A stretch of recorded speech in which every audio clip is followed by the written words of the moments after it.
Okay, I've been teaching yoga for about 4 years now, and I want to incorporate more mindfulness cues into my yoga classes. So I was Yes. wondering if you had examples or advice on how I can share my own mindfulness with my students. Yes.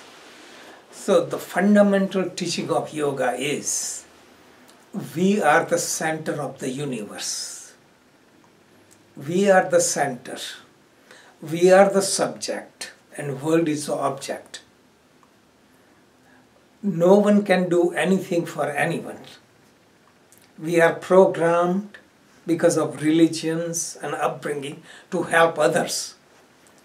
Help others, and then we ignore to take care of ourselves because it is said it is selfish to take care of yourself. So here is the confusion of self.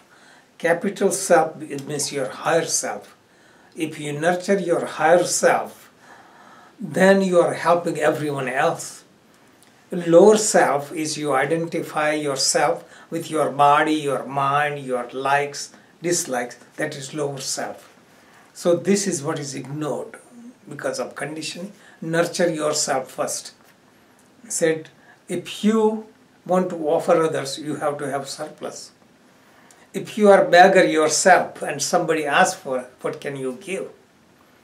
If the reservoir, is dried out, how can it provide water through the canals? So this is first thing. Nurture yourself. That is the one thing. That means practice and you become filled. Then you don't have to do anything to help anyone. Because when you are overflows, so you don't have to prepare. Like so many yoga teachers come here, I taught them that you don't have to teach anything. Don't get preoccupied teaching and preparing.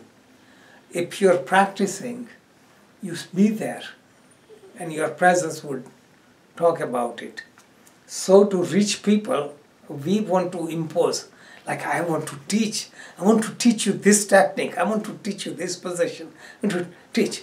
So what we are doing, we are imposing our ego on them. Okay. Instead of listening, everyone is at different level. So like I taught for so many years and then I learned that I stopped teaching. Just get basic preparation, go to the class. Every class is at different stage. So I become myself and whatever flows, I let it flow. So the sign that you are doing right thing is whenever you teach, you feel like you are in meditation. It gives you joy. Second thing is non-attachment. Because when we teach, like when we do something, when I have 50 years of experience, but I tell you from the experience, you help somebody, you expect them to do good, but they don't practice, they don't do it. Then we be attached. I did so much, I use so much effort and they don't practice. So the fundamental thing is we are not the doers.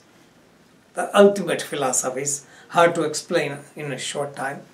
We are not the doer, we are instrumental. So we do any service is not to help anyone, but only to purify myself. That helps me evolve spiritually. So that approach liberates you.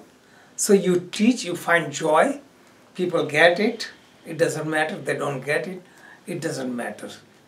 Also, another thing like yoga teachers, because I am teaching so many yoga teachers privately in consulting, the major thing is if you want to teach, you have to come out from the basic teaching of yoga, that is physical yoga position.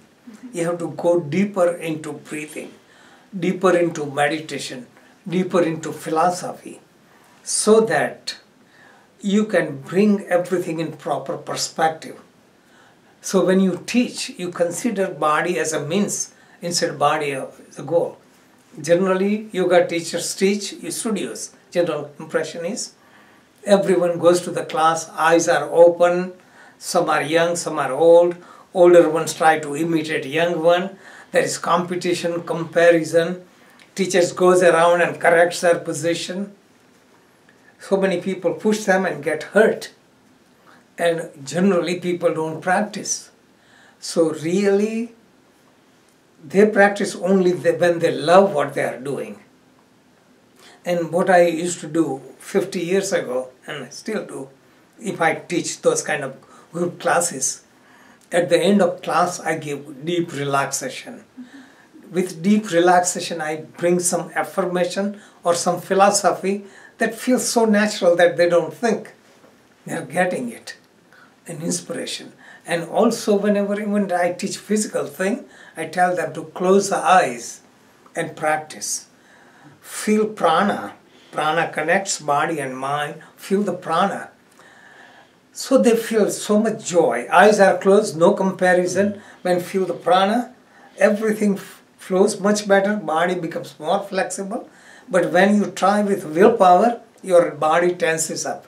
So these are some of the things. But ask question, then I can. Any other question comes in the way? No, I don't think so. Okay, great.